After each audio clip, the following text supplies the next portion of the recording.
Yn eglwys Sant Cybi heddiw mae trigolion Caergybi a Dunleary wedi dod ynghyd i gofio suddo yr RMS Leinster union 100 mlynedd yn ôl.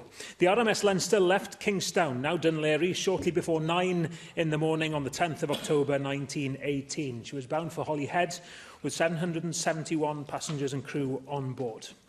An hour later, she was targeted by a patrolling U-boat. It fired 2 torpedoes and the Leinster was sunk. More than 500 of those on board lost their lives. It was an atrocity, and it's thought that reaction to it influenced the politicians involved in talks to end the First World War. Armistice was signed a month later. Families and communities in Wales and Ireland were devastated, and today we remember them and all those who died. People like fireman John Williams of Gwalchmai, who had saved a woman passenger and had gone down below again to save another when he was lost.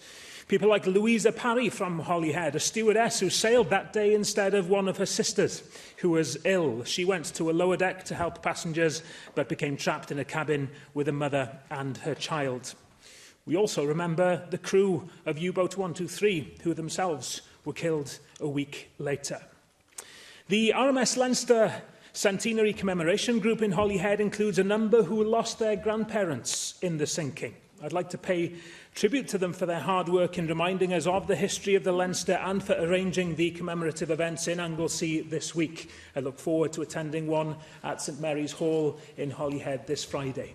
Today, 2 communities and 2 nations are bound together in memory.